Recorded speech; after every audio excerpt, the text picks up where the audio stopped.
Hello friends, welcome back to our channel पढ़ ले with sure. तो आज के इस वीडियो में हम लोग पढ़ेंगे क्लास 7 हिंदी चैप्टर शाम एक किसान। तो आज के इस वीडियो से हम लोग ये जो एक कविता है जिसका नाम है शाम एक किसान, इसे स्टार्ट करने वाले हैं। तो चलिए शुरू करते हैं।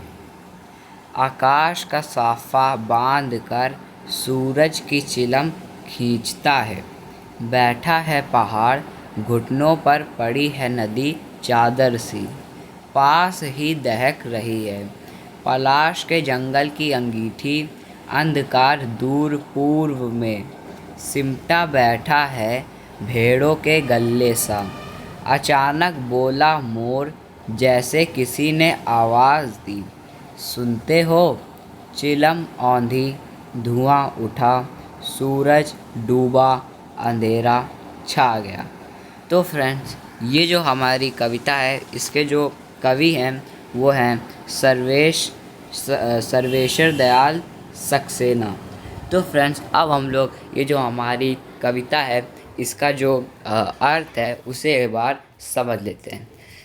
तो इसमें क्या कहा गया है, आकाश का साफा बांध कर, यानी साफा मतलब कि जो पगड़ी होती है, यानी कि एक किसान है उसने क्या किया है, उसने आसमान का साफा बना लिया, यानी आसमान को पगड़ी बना करके पहन लिया है।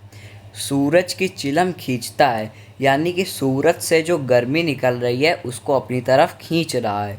बैठा है पहाड़, और वो पहाड़ की तरह बैठा हुआ है, मतलब कि इसमें एक पिक्चर दिखाई गई है, एक चित्र दिखाया गया है, और उस चित्र को उसको खाली इमेजिन करा गया है। क्या इमेजिन करा गया है कि एक चित्र बना दिया गया, ठीक, और फिर एक पहाड़ है तो पहाड़ को एक इंसान का शरीर बना दिया गया, ठीक। आसमान है तो वो एक किसान की आसमान को क्या कर दिया गया, किसान की पगड़ी बना दी गई, ठीक, और पहाड़ को इंसान वो किसान का शरीर बना दिया गया।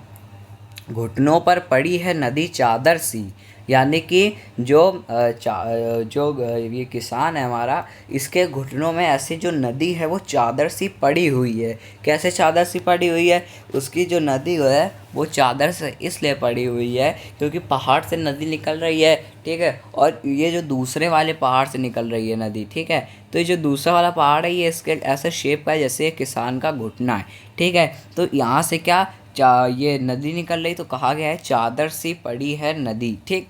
और उसके सामने ही क्या है, जंगल है, तो बोला जा रहा है पलाश के जंगल की अंगीठी, और बताया जा रहा है अंधकार से दूर और भेड़ के गल्लों में सिमटा हुआ, यानी कि दूर दराज मतलब दूर खड़े होकर के भेड़ के जो गल्ले हैं उनको देख रहा है, उनके झुंड को क्या कर रहा है, निहार रहा है, उनको देख रहा है। फिर अचानक बोला मोर जैसे किसी ने आवाज़ दी, सुनते हो? चिलम औंधी धुआं उठा, सूरज डूबा अंधेरा छा गया।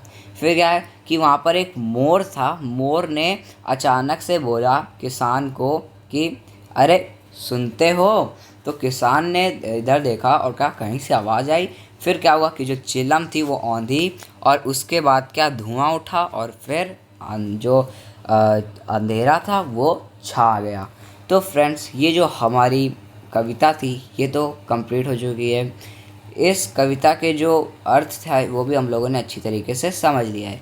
अब इस कविता के जो प्रश्न अभ्यास हैं वो हम लोग करेंगे नेक्स्ट वीडियो में। आज के इस वीडियो में इतना ही, मिलेंगे नेक्स्ट वीडियो में नेक्स्ट चैप्टर के साथ। तब तक के लिए थैंक यू वेरी मच।